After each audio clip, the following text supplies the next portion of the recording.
I'd like to officially welcome you to today's webinar, Strategies for Connecting with Sites and Vistas at a Distance.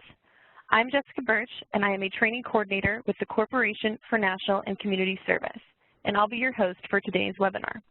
I'll also be facilitating the live Q&A at the end of the session. Also joining us are Amy Kanata and Scott Weinrobe from our partners at Education Northwest, who have helped to prepare today's webinar and will be managing the WebEx technology. You'll also see them in the chat and Q&A to help address questions you may have during the session. I'm also pleased to welcome our guest speakers for today. First, we have Amy Salinas. Amy has spent the last 24 years working in the fields of national service, community development, and youth development. With national service, Amy served as an AmeriCorps member and worked for an AmeriCorps program and at the Texas State Commission that monitored and supported Texas AmeriCorps programs. For the last 10 years, Amy has worked as a consultant, supporting national service programs and nonprofit organizations. Recently, she has started her own business, OneLearn, where she and her co-owners are developing web-based courses for the AmeriCorps field. We also have Ben Rasmus. Ben served as an AmeriCorps Vista in 2009 with Rotary First Harvest. He was then hired by Rotary First Harvest to serve as their program director for their AmeriCorps Vista initiative, Harvest Against Hunger. Since 2010, Ben has helped to recruit, hire, and lead nearly 100 Harvest Vista members who engage local communities in produce recovery efforts like farm and orchard gleaning.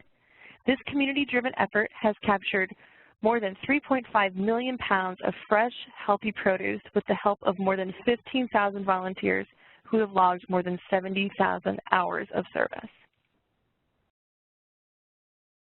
So as we get started here today, and before we get into the session goals, I want to thank those of you who responded to the question while we were waiting to get started here. So a lot of you had a lot of different, but also there's a lot of you had some very similar answers to the question that we posted, which was, what do you think creates the biggest barriers to managing a successful multi-site project? Many of the barriers you shared are ones that we can all identify with, and we will discuss that further as we explore multi-site management roadblocks and different dimensions to success. So we do appreciate those and happy that that is in line with what we're going to be talking about today. So hopefully we can get your questions answered. So on that, here's what we hope that you'll get out of this webinar. So by the end of the webinar, we hope that you'll be able to identify the roadblocks that can impact the success of vistas and sites that serve and work together at a distance. We also hope that you can examine the key dimensions of success that have an impact on site and vista satisfaction, impact, and performance. We also hope this webinar helps to implement new ideas or strategies that can improve what projects currently do around site and vista management. And we hope that you can also assess current management techniques and practices that are important to site management and successful programming. So I'm now going to turn it over to Amy Salinas, and she's going to get us started. So Amy, take it away. Thank you, Jessica. Good afternoon, everyone. Thank you again for your participation in this webinar and for responding to the initial question that Jessica just went over.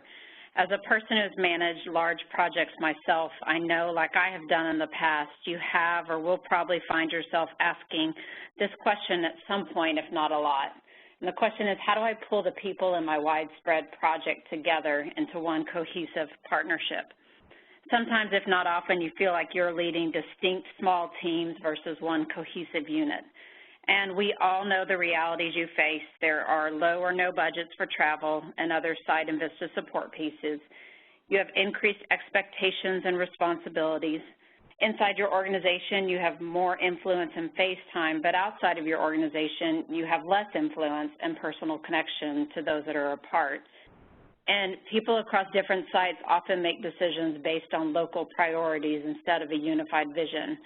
The world the sites care about mostly is the world they see every day, and that makes sense. So let's begin with addressing the elephant in the room, geography. So being in a different location, whether it's a city or state, makes working together more difficult. Your sites and vistas can and probably do see themselves often as separate from one another and separate from you and at a distance.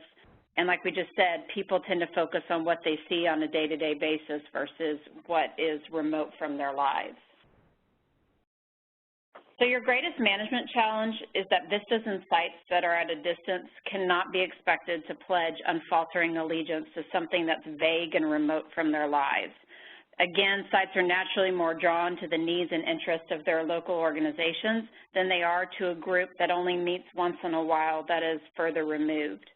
So this project, of which your sites and your vistas are a part, has to offer a lot more to each site and vista than what they had without it. Essentially, belonging to the group has to help the sites feel better, know better, and achieve more than without it. So the big question that guides our conversation today is, how do we build a team of sites, supervisors, and vistas that are high-performing? They buy into the bigger picture of VISTA and the larger program. They're committed for their year or beyond, and they support one another despite the challenges that we know never go away. Before we go any further, we'd like to get a sense of the projects that you all represent, so please take a moment to answer the following questions by clicking on the appropriate answer on the right side of your screen.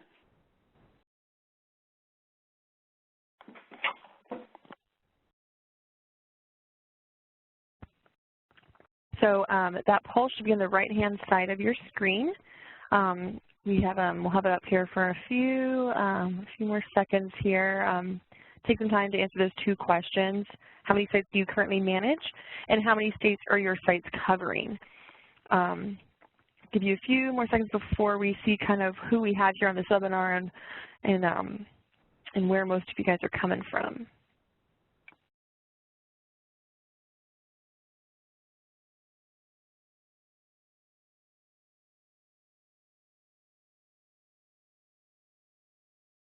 So the poll will be closing here in a few seconds. If you haven't done so already, please answer those two questions. Just kind of let us know what your project looks like.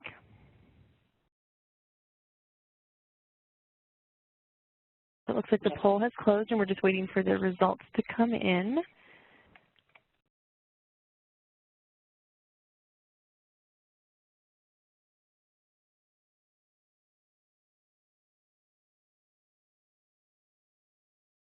All right. So let's see here. So the first question: how many sites do you currently manage? This is really almost an equal footing everywhere. We have the most. It looks like that about 6 to 10 sites. It looks like that's the majority, but close behind are 2 to 5 and 11 to 20. So we're all in the same range here, anywhere from 2 to about 20. So that's a big spread. And then how many states is your site covering? The majority of you said 1 to 2, with a few that had about 3 to 5. So that's a big spread there. And Amy, I'll turn it back over to you. Great, thanks, Jessica. And thank you, participants, for answering the two poll questions. So no matter what size the project or how far the distance, and we see we have a diversity of folks represented on the call, projects on the call, leading remote teams is a challenging task. The greatest threat to managing others, and particularly sites or people that are at a distance from us, is the falling level of connectedness. When we lead at a distance, you know, we tend to focus more on what we can call the information drop. We send emails, we hold conference calls, we lead webinars, which are all really good strategies and ones we have to rely on at a distance, but alone they're not ideal. When we lead at a distance, we have to communicate and lead differently when we are in different places. So knowing this, the work you all do at a distance requires more intentionality, more creativity, and an increased focus on fostering a supportive and high-performing environment. Specifically, we're going to focus on those elements I just mentioned: intentionality, creativity, supportive environments, and high-performing environments, as we discuss the common roadblocks to managing multiple sites and explore strategies to prevent or address them. So the first step towards building a team of sites, supervisors, and VISTAs, again, that are high-performing, they buy into the big picture of VISTA and the larger program, they're committed for their year or beyond, and they support one another, are to identify your roadblocks. Beyond the obvious one of geography that we already talked about, the roadblocks are listed here. And oftentimes we think they're people, but they're not. And here are some of the ones we're going to talk about: isolation, history, trust, and consistency. These 4 roadblocks are ones that can come up for you at different points in your program cycle. For some of you, you've already experienced them at different times, and for others who are just getting started, they are ones you want to be aware of so you can prevent them or reduce their chances of showing up. And in order to truly see them, you need to take a step back and take a broader view so you can really identify that which you can control and change to influence people in a more positive direction. So let's talk about some of these common roadblocks that we both know but sometimes don't always recognize, some of which you addressed earlier in your comments to the initial question. And as we talk, we'll explore elements of success that can help support you in preventing or reducing their chance of likelihood.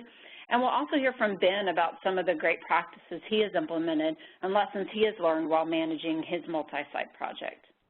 I also want to let you know that as we talk about the elements of success that you see on the right, vision, results, relationships, and process, we will be pulling from an assessment tool that we have and will make available to you, for which I think Amy Kanata is posting a link here to where you can find it on the right-hand side of the page.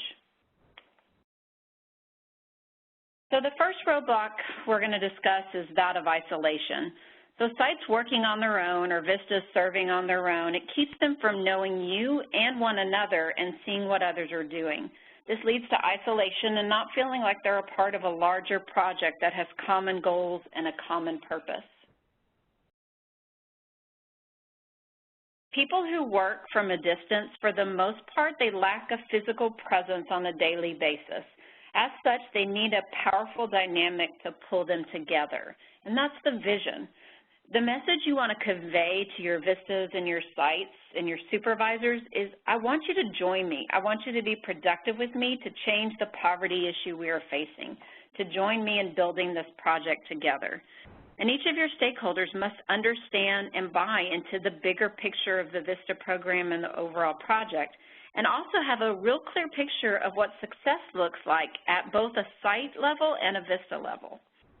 So some questions you must consider are, do I, my sites, and my vistas truly understand the history, purpose, and vision of the VISTA program? What do we want to see when our work as a group is complete? Do I regularly bring them back to that vision of success? And what do I do to find out the picture of success for my individual sites and vistas? How do I share those individual pictures of success with a larger team? And what opportunity do I provide for my sites and vistas to create a secondary vision of success that they can also work towards as a group? These questions can be used to help assess your current management practices, and again, can be found in the assessment tool that we have provided you, and we will provide you as a follow-up to the webinar. And again, Amy Kanata shared the link and the chat function on the right-hand side of the screen. Additionally, a resource that we would like to share with you, particularly as you think about the vision piece, is a customizable PowerPoint presentation that you can use to help orient your subsites. Amy Kanata has also just shared that URL in the chat panel, and we will again also post that resource to you afterwards along with the session recording. And here are some additional ideas to help support working around the isolation roadblock.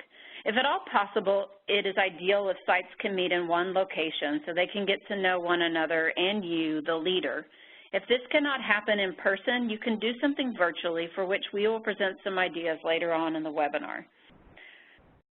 Other ideas: find ways to allow people to see what others are doing. Highlight, celebrate, and share successes throughout the year so people can learn what other successes are happening in the varied sites.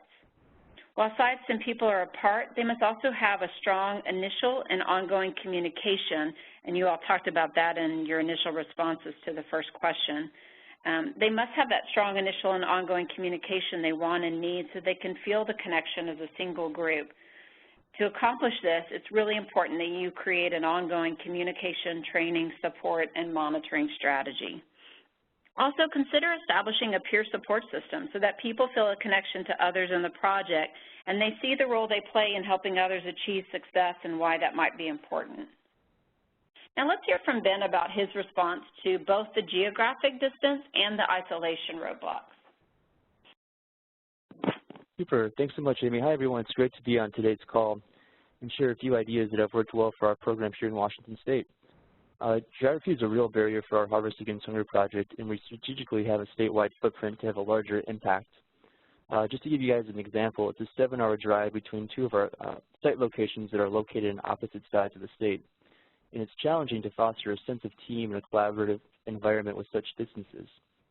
It's a priority for our organization to build a budget that includes travel for trainings that allow our VISTA team to meet in person and form a bond, and ideally this will happen near the beginning of their term of service. To mitigate training costs, we started a relationship with a local hotel here in Seattle that discounts lodging for our VISTA team for such trainings, and it's been a real cost saver for us. We also encourage carpooling when our VISTA team travels to Seattle for trainings, and we even consider flying them, which is sometimes cheaper than reimbursing them directly for driving their own personal cars. We've also found it's very difficult to build a sense of team and get to know each other when our VISTA members are far apart physically and do not have a chance to meet in person. For us, face-to-face interaction is critical. Although it costs a bit more, we find the investments well worth it.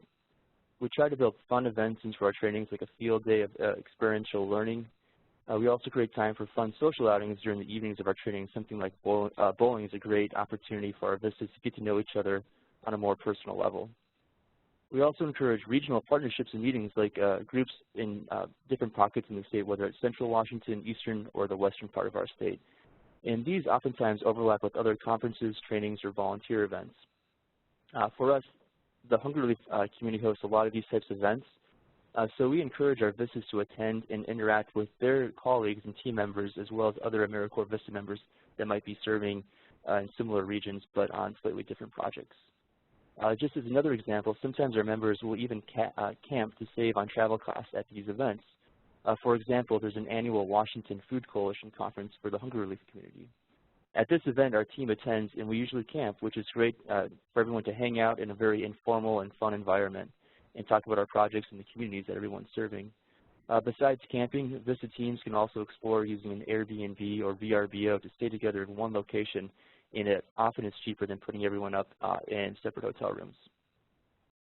So it's very worthwhile for our VISTA members to feel like they are not the only ones in the state or in AmeriCorps VISTA doing this work. Instead, they can rely on their VISTA teammates to work together, communicate, problem solve, vent, or even share best practices. Now I'm going to turn it back over to Amy. Great. Thanks, Ben. We would like to take some time now to ask you about strategies you have implemented to bridge the geographic and isolation roadblocks. So please enter your ideas to the question that's posed on the screen in the chat box, and make sure that you send to all participants.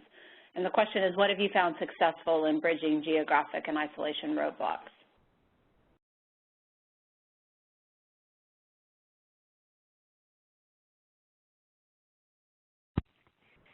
Thanks, Amy. Just as a reminder, put that in the chat question, and when submitting it, make sure it's sent to all participants. So what strategies, what tips have you found to be successful in bridging that geographic and isolation roadblocks? Definitely know it's a thinker, so take your time and answer the question. If there's anything that you'd like to share with the group on what's been successful for your projects. So we do have some stuff coming in here. Maggie here said that they lead regional training so that their staff travels to the VISTA's locations. That can definitely be viable if it's just one person traveling instead of maybe 6 VISTAs. It's definitely a cost saver. Let's take a look here. Kendall here has utilized newsletters to celebrate wins in different sites. That's always a great way to make sure they're connected, see what each VISTA is doing, and how it's contributing to the overall project. Also, shared activities throughout the year, especially social events when members are in town for team meetings or trainings.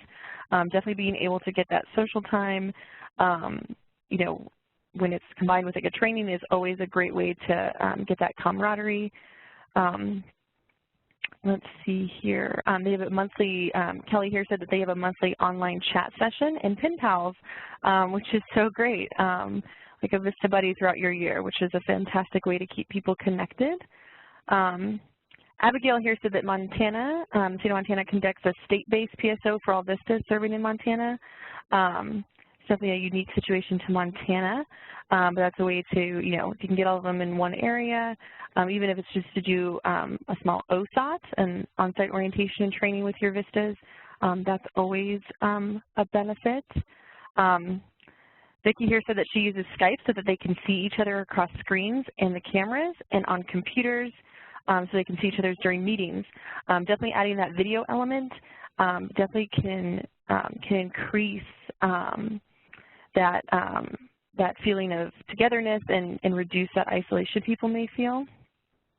Also creating a Facebook group for vistas so they can update everyone on the project, using other social networking platforms, holding regional meetings.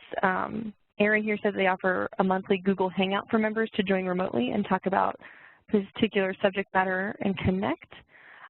These are fantastic. Monthly in-person visits to spotlights at one of the VISTA sites. These are great. These are a great way in so many different ways that you guys are bringing your vistas and your projects together and overcoming that isolation and geographic roadblocks.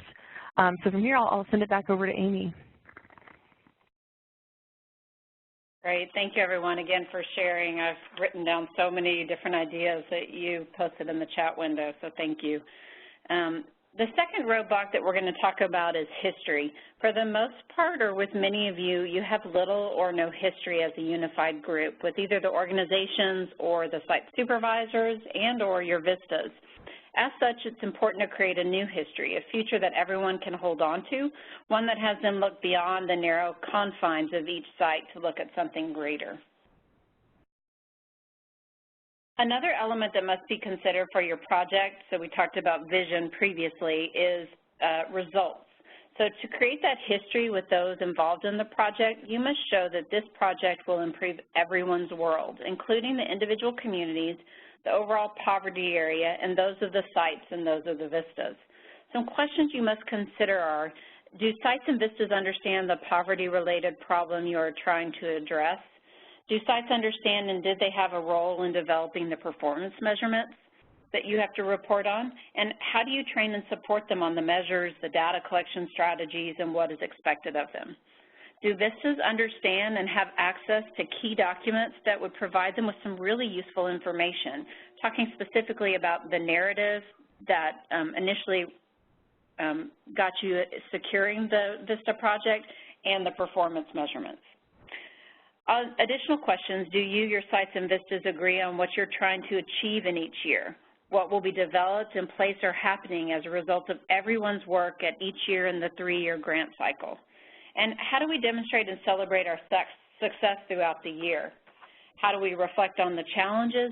And do sites and vistas see themselves as essential to the success of the program? Again, the questions I'm talking about right now will be on that assessment tool that will be sent out to you afterwards. So here are some additional ideas to support the history roadblock. Make sure that you, your sites, and your vistas understand and are a part of thinking through the project performance measures and their role in data collecting. If everyone buys into the project you are trying to have, they are more likely to come along with you on this journey. Like we said in one of the questions on the previous slide, make sure everyone has access to key documents like the original narrative that was written to get the VISTA project. Make sure that each year you also work together to agree upon what you are trying to achieve in each year and in the 3 years as applicable. If sites and vistas don't agree on what your measure of success is, they are less likely to do as expected. And celebrate regularly and let people see that impact they're having throughout the year, particularly since capacity building work typically takes longer to see the results. How can you share the smaller successes along the way so people keep working to support you and the end goal? The third roadblock is trust. Trust, as most of you probably know, is the greatest people challenge. At a distance, we tend not to know each other very well, and there are fewer opportunities to develop trust in the traditional way when you are at a distance. Additionally, all of your sites and vistas have to trust that his or her responsibilities are important to themselves, the site, to the larger program, and to VISTA. To be a successful leader, every word, every action, and every initiative you speak has to build trust, especially when you are communicating concerns or issues. When we talk about trust, we are talking specifically about how people experience each other and relate to the larger team or project, how people feel about their involvement and contribution. It is the trust that you develop between and among the group. The relationships are really critical to this. Some questions you must consider are, do sites and vistas feel supported? Do they trust you and each other? Do they feel valued? Are sites and vistas recognized for their leadership styles, skills, background, and knowledge? Throughout the year, what do I do to build trust, esprit de corps, and relationships with and among my sites and vistas? And how do I build team among my sites and vistas? And ultimately, what you must do is 3 things. Build trust in you as a leader, build trust in your and Vista's vision, and build trust among your sites and vistas. So here are some trust-building strategies that can particularly help with this roadblock. It's important to keep people informed. Increase the communication, reassuring people as to what is happening, what's important, and what they should be doing. You shared some great ideas in the previous question we asked of you, whether it was monthly calls, Google Hangouts, newsletters. Tell people not just what is happening, but why it's happening. You must provide context, because when people are in different locations, that is what we are missing. And of course, don't assume anything. Give your people your undivided attention. When people want more than anything, it's the most precious commodity you have is your time. And we know time is precious, but that's just essential to your success. Tell people what your expectations are. Are you being clear about what your expectations are and what you want from them, both your sites and your vistas? Treat everyone on the team as equals, particularly those that are the furthest distance from you. Respond in a timely way to questions, requests, and concerns, and avoid talking with sites and vistas only when something is wrong or needed. Additionally, there are 2 areas that can help support greater trust and help to build the team. That's recognition and reflection. Some strategies to implement are listed here on the screen. Catch your sites doing something good. Demonstrate enthusiasm year-round. And allow for reflection throughout the year, again, both on your successes and on your challenges. Implement informal means to say thank you throughout the year, and recognize the site supervisors and vistas on special occasions. Recognition is important, especially for volunteers and staff members who are often taking on an additional role supervising a vista or taking on a big commitment in serving as a vista in this year. So let's chat for a moment about recognition. So at this point, we again would like to get some of your ideas. How do you particularly recognize and celebrate the work of your sites and vistas? And if you wouldn't mind, again, just sharing your response in the chat window to the right and responding to all.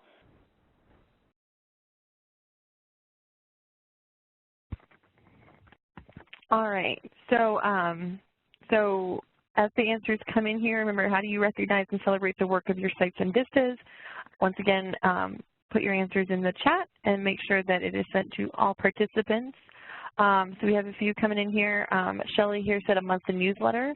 That's a way to recognize them, blast them out there for the great work they've been doing. Also said that they post a hashtag Tag Team Tuesday on Facebook and show what a site or a vista is doing really well. That's always a great way. It's always nice to be either tweeted or tagged in a Facebook post. Let's take a look here. Highlight a member's accomplishments through monthly webinars and outside sources. Those are always great as well. Personal communications. Percy here said that they have some celebrations a few times a year. Those are always a great way to recognize your sites and your vistas. Starling here said shout-outs at team meetings that members send in when they see people doing good work and that are shared at the meetings. That's always a nice surprise for someone to kind of get a pat on the back at a regular team meeting. So those are great.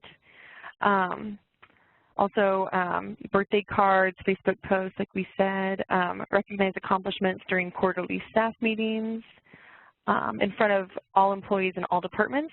I think that's great to connect the vistas or the sites with everyone else in the organization, just so they can see the work that they're doing and that they're all a part of that team. Also, personal check-ins, newsletters, like we said, posting work on a work whiteboard, and note cards saying thank you. That's one of the best ways and one of the easiest ways to recognize the hard work that your sites and vistas are doing by just a simple, note that says thank you. It really does go a long way. And also here, this is great. Abigail here said the governor of Montana has a recognition program where they send written letters to individuals, which is great. That's really nice of the governor of Montana.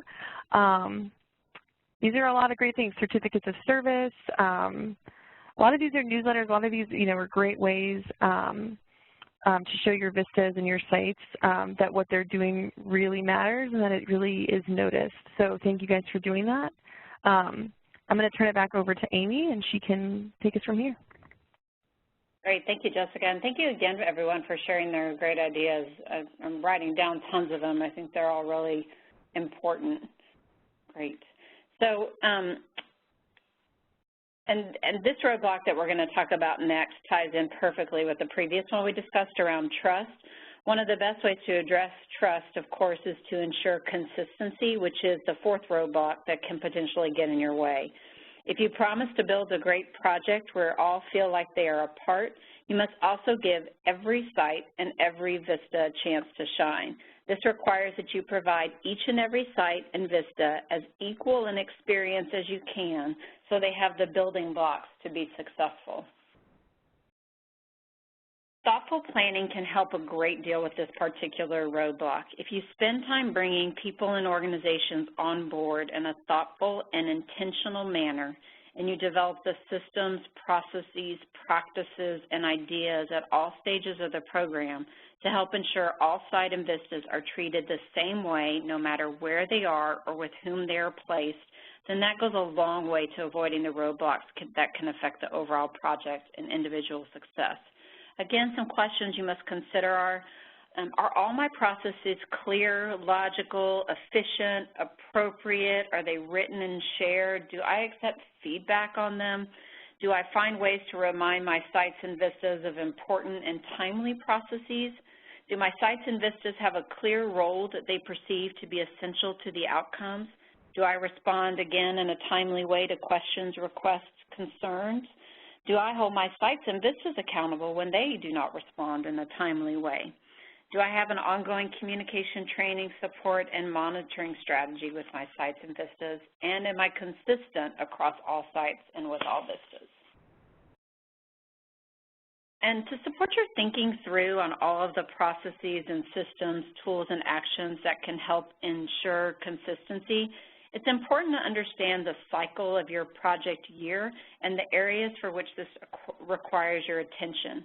As a part of this webinar, we've developed another assessment tool for you to look at and use that will help you think through all of the elements that are important to be in place. And again, Amy Kanata is inserting a link in the chat box to where you can find it, and it'll also be sent out sometime after this webinar. You'll have a listing of all the resources. So let's talk about a few of these areas that you're going to find in the assessment tool.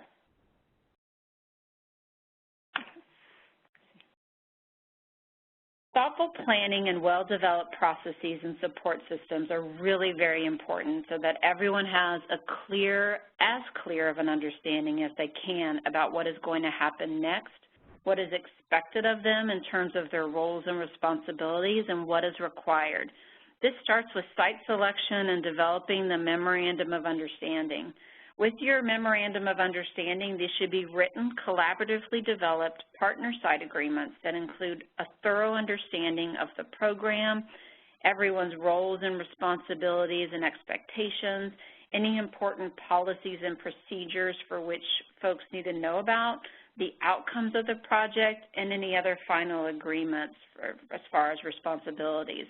And your entire selection process should document and communicate clearly what this program is about and how essential they are to the overall success of the program, and how additionally the program will help support their site bottom line needs. This also requires that you have a thoughtful process in developing the written VISTA assignment descriptions for every potential VISTA position. This includes involving your sites in their creation and making sure it is well written, so when the VISTAs get to pre-service orientation and get started with their work, they have a solid foundation from which to operate. And this continues through regular ongoing training and communication, through sub-site supervisor training, on-site orientation when the VISTAs first get on site, and ongoing communication strategies. And finally, are all of your VISTAs treated with the same experience when they start at their sites? Do they have a similar first week or initial on-site orientation? Do sites provide your VISTAs with appropriate work and personal spaces and make them feel like they're a part of the organization the moment they start their year? Again, as an overall project, you want certain things to happen in specific ways or high-quality elements to be present at all of your locations. First, you want VISTAs to be selected, onboarded, trained, and supported at a minimum level across all sites that ensure no matter where VISTAs are placed, they are getting the same high-quality information and support. Second, you want all sites and VISTAs to report to you in a similar manner so the data and information you are collecting is as consistent as possible and in a manner that allows you to easily aggregate it for your larger reports and your success sharing with your sites. You also want capacity building activities to be equally emphasized at all of your sites, ensuring that all of your VISTAs are engaging in appropriate, important, and poverty-focused activities that help organizations have greater capacity than they had without the VISTAs. And finally, you want to ensure that all of your sites and VISTAs get the same information and support and are all present when they need to be for essential training and support opportunities. So having a written and shared year-long training calendar is a great way to help do that. Now let's hear from Ben to see how he ensures consistency across his sites. Great. Excellent ideas. Thanks so much, Amy. And I can't stress that enough. Consistency is super important both for our host site supervisors and our VISTA members. We have a priority to hire VISTA members who have demonstrated that they can work independently and are also self-starters. This is very important when communicating across a multi-site project. At the beginning of the year, we provide our VISTAs with an overview of important dates for the upcoming calendar year. This includes things like reports, when they're due, metrics, check-ins, important conference calls, webinars, trainings, and the like. Site visits after new VISTA members onboard is critical. I also try to visit the host site maybe 6 months or 8 months later. Oftentimes that's during the summer. And so in effect, I'd like to visit a host site in person twice a year, even if they're geographically further away. That personal check-in is critical. Be sure to set a precedent and hold your VISTA members accountable, just like Amy was mentioning. When they miss a deadline or do not attend a conference call, a webinar, or an important event, do not allow it to become a habit or think that it's okay behavior to continue. Let's move on and explore some online communication and collaboration tools that you can connect with member sites. So we want to hear from you next. Which tools are you currently using to collaborate with your member sites, members in sites? So we'll do a quick poll. If you use other tools not listed in the poll, please share them with us in the chat panel. We will save the list and share it along with the recording after the session. So please take a minute or so to answer the poll. And if you have specific tools you use that you want to share with others, please add that to the chat box and send to all respondents.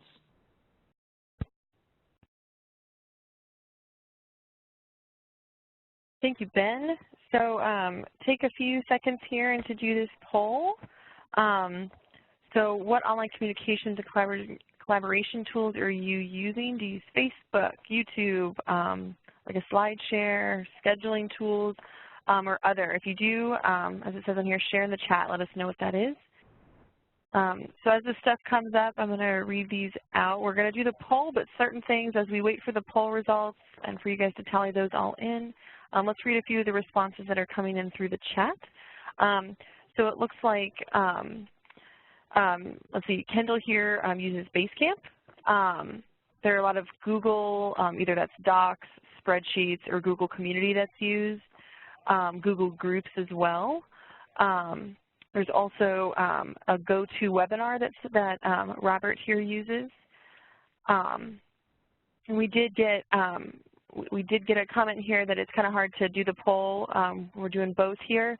If you haven't been able to do the poll, you can go ahead and type in what your answer is. We've closed the poll and we're tallying up the results. So we did get the results back, and it looks like the majority of you use Facebook, as well as online meeting platforms such as WebEx or GoToMeeting, and there were quite a number of others, which we did read out here. Amy did mention that the Google Sites are free, so a lot of people have been mentioning here Google Docs, Google Hangouts, Google Groups, Google Drive. Definitely check those out since those are free, and there are a lot of different ways to use them. There's also a weekly Vistagram, which sounds pretty interesting there. And as well, there's also Instagram. So I'm going to turn it back over to you, Ben, and you can let us know what you do at your site. All right, thanks so much, Jess. It sounds like I'm preaching to the choir here. You guys have some really great ideas and things that I would like to take away and use too. So as the poll highlights, there are so many online tools available to keep our VISTA teams communicating effectively and efficiently. I know sometimes it's hard to keep up as new technology seems to be released every week with new updates and platforms and the such. I just want to highlight a few that are working really well for our program across Washington State here. Email is a very obvious choice, but we also have our members who really like to use the chat function, like GChat through Gmail. It's just a nice way for our VISTA members to communicate with other team members on our team, to ask a quick question or check in personally, things like that. It works really well. Going along with email, it's a great idea to start email work chains with the entire VISTA team so they can reply all and problem solve and share ideas together in one place. I know there are other online tools that do that well as well. We are a huge fan of GoToMeeting and other online tools like Skype. They're great for monthly check-ins and webinars. The video conference feature is so nice. We just started using that more recently, and to have a conference call go to a video conference, it really makes it feel like you're connecting and interacting with people in such a more intimate and worthwhile way. It's also very helpful if you're using that for interviews with candidates from across the country. As far as Facebook, a lot of you mentioned that as well. We use that for both current and past VISTA members. It's a great way to communicate informally, share different pieces of knowledge that relate to the project. It's also really nice for our VISTA team members to stay in touch with our project once they have left the program. And we also share job openings post-VISTA that are related to the work that they just served in, so they can hopefully use that to find jobs post-VISTA. We heard a lot about people using Google Sites in the poll, in the chat function. Like was mentioned, oftentimes it's free to use Google Sites to create a website for your VISTA project. We also encourage communication between VISTA teams and members where the supervisor is not involved. It's really great to get the VISTA members communicating between each other. So any platform that can facilitate that, is great, whether it's email, Facebook messaging, GChat, using online platforms like Twitter or Instagram. That's also a nice use. With social media, we really like to showcase our project successes. We'll do shout-outs featuring VISTA members or their projects also in our blog posts. We have a Harvest Against Hunger blog, and we highly encourage our VISTA members to participate and send blogs and update that, which we also share widely about their program successes. And we also work to highlight stories featuring the efforts of our individual VISTA, especially when the project gets press or is featured positively in their community that they're serving. So those are just a few ideas that have worked well with Harvest Against Hunger. Amy's going to share a few other tools and resources before wrapping up our session. Thanks. Great, thanks, Ben. To continue on ideas to help support your VISTAs at a distance, when you're encountering VISTAs who are feeling alone or disconnected from others or their work, you can support them by steering them towards opportunities to get more involved with the larger service community and the larger VISTA world. Definitely point them to the VISTA campus, and particularly the Connect and Learn section of the VISTA campus. There they will find the VISTA forums, access to social media sites, a VISTA map where they can find other VISTA members around the country and pin themselves on the map, and information about meetups in their area. The VISTA campus is a great resource, and Also, the VISTA team offers 2 webinars per month for VISTAs particularly. Tomorrow's webinar for VISTAs is titled Writing Winning Proposals, Advice from an Experienced Grant Reviewer. Members can still sign up to attend, so Amy just added the registration link to the chat panel if you want to share that with your VISTAs or remind them about it and to go on the campus to sign up. These resources can be a great outlet and opportunity for VISTAs to expand their horizons and to feel a continued larger part of the group and the program that they probably started developing at pre-service orientation. There are also several tools and resources available online related to the topic of managing at a distance. Both the leading from there's 2 toolkits in particular that VISTA leaders in the past have developed on this topic, and they're listed up there, called Leading from a Distance and Toolkits for Effective Collaboration Among VISTAs. The second one in particular is a great one with some really good ideas on online and social media tools to use. We also encourage you to download the VISTA program overview customizable PowerPoint that we mentioned earlier. And again, the link will be included in the follow-up information you receive. And we also really encourage you to look at the 2 assessment tools that you'll be sent, both the Site Management Cycle Self-Assessment Tool and Dimensions of Success, the Vision Results Process Relationship Assessment Tool.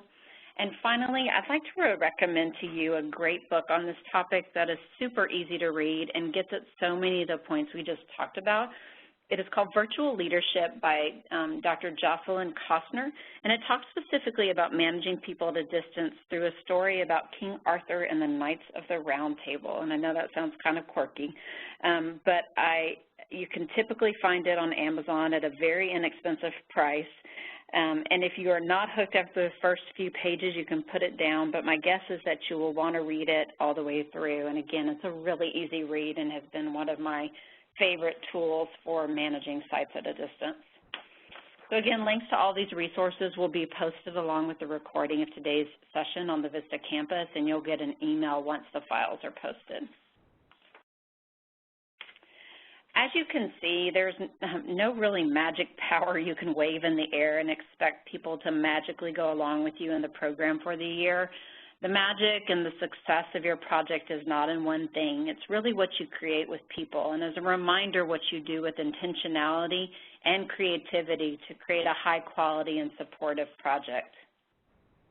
And now we'd like to ask you just one final question, and again, please enter your ideas in the chat box and make sure you send to all participants. Is there one action or idea you're considering implementing from this webinar, something you're thinking about putting in place or exploring further? And if you can, again, just list in the chat box and send to all participants.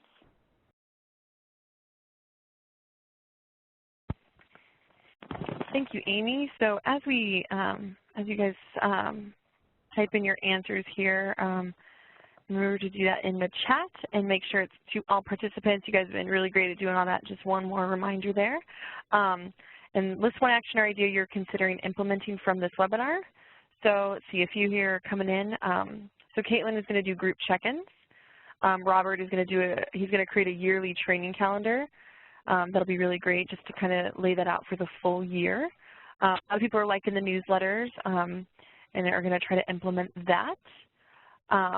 Celebrations of VISTA activities with the whole group, kind of involving more than probably just the VISTAs.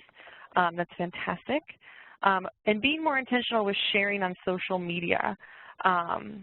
That's always, that's the way a lot of people are engaged these days. So definitely, capitalizing on your social media accounts and those sorts of things are always great at connecting one another. Making more time to write personal thank you notes and providing more individual recognition. That's really great. That one-on-one time is not something that can be duplicated easily in other ways. So if you can invest that time, that's always greatly appreciated.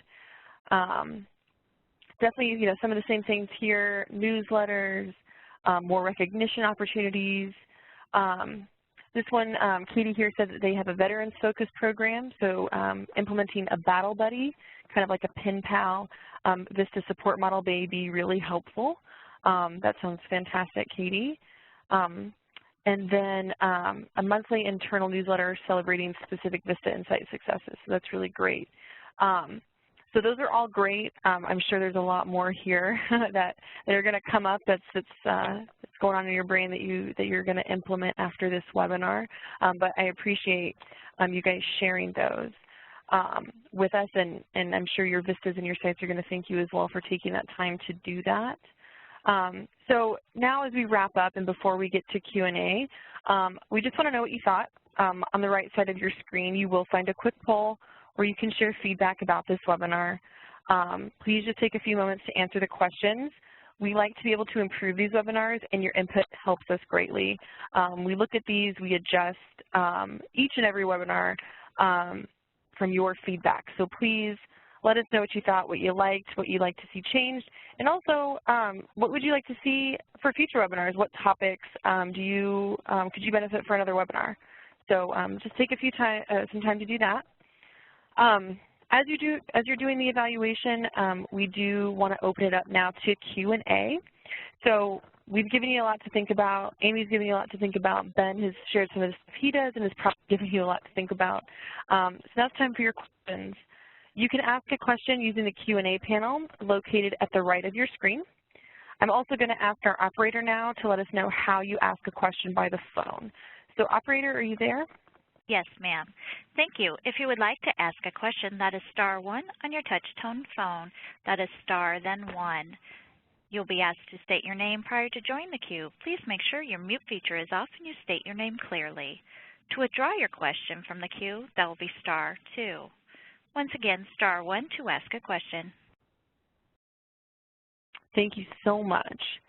So let's take a look here. Let's see what's come in. So here are a few things. So as we wait for questions to come in, we do have one here from Robert. Robert did ask, somebody asked about whether or not to make trainings mandatory. Can we elaborate on that? So I'm going to turn this question to both Amy and Ben. What are your thoughts on that? Whether to make them mandatory or not, or how would you approach that as someone who manages multi-sites in a lot of different vistas? So Amy, I'll turn it to you first, and then to Ben.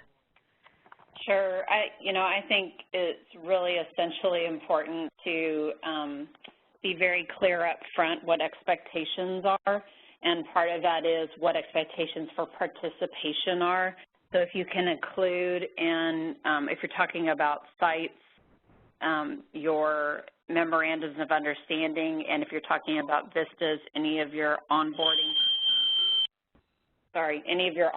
information with your vistas, if you can clearly communicate what you expect them to participate in, then yeah, I think you should make it mandatory. And maybe you have, I know a lot of projects who have like a certain number that they have to participate in, so recognizing that they might have something going on at a site level that's a special event or a project that they can't get out of, but require a certain like 10 out of 12 participation kind of a thing. But I think it's a slippery slope if you don't require it, because then some will participate and some will not, and then that causes mistrust among the group. And Ben, I don't know if you have anything else to add about that, what you've done.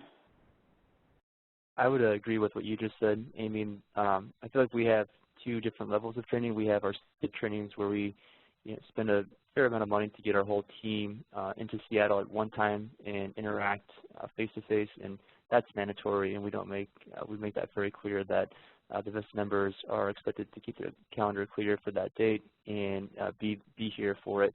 One thing that can be a nice incentive for that is we tend to hold the training on Thursdays and Fridays, or later in the week, like Wednesday, Thursday, Friday. So then if they want to spend the weekend in Seattle on their own dime, they can do that, but then they can come and go on their own, make a long weekend out of it. And then for those kind of secondary trainings that happen more frequently, if they have a good reason not to participate, conflict with the host site or personal vacation, things like that, we do make allowances for that. Great. Thank you, Ben, and thank you, Amy. Those are definitely great resources and great tips on how to kind of work with your sites and your vistas to ensure that they know up front what is required and know what expectations are and how those are set ahead of time, so that hopefully the attendance issue is not an issue. So let's take a look here. I'm going to go and see if there's anybody on the phone. Operator, do we have any questions coming in over the phone? I'm showing no questions at this time, ma'am. Okay, great. Thank you. So this is a question for Ben. So Ben, how does your program fund travel for vistas? If you can elaborate that on a little bit, since that seems that's a big issue about not having the funds, travel money is tight. So how do you work that out with your project? Right. So from the outset, we build in a budget, knowing that our VISTA members will likely travel from their host sites at least once a year. You know, it could be up to a couple hundred miles outside of Seattle to the city and back again. And so that's, you know, a budget item. And then we multiply that by how many of our other site locations have significant travel. And we've just built that in, baked that into our budget since the beginning, and made it a priority because we've seen the results of getting everyone together for that process. I know it can be intimidating to have that much money dedicated to that effort, but it's well worth it in our opinion. And you know, trying to take some of those ways to reduce travel costs, whether it's carpooling, putting people up at discounted hotels and the like, I definitely encourage that. Or even looking for specific grants that may fund this sort of capacity building or training effort could be another way to tackle that. Great, thank you, Ben. So I did just see that we are a little bit over time, and I wanted to respect the time that you guys have. I know you all are busy people. We want to respect your time. So we're going to go ahead and end, and thank you for your participation now.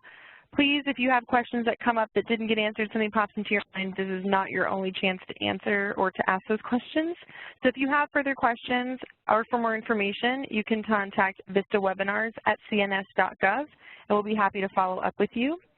Our next webinar is going to be next year, January 19th, and it's going to be Elements of a Recruitment Plan. So please join us 2 p.m. Eastern, and that will be, you'll be able to register for that soon. So thank you all for your participation. Have a wonderful day and have a happy new year. We'll see you next time.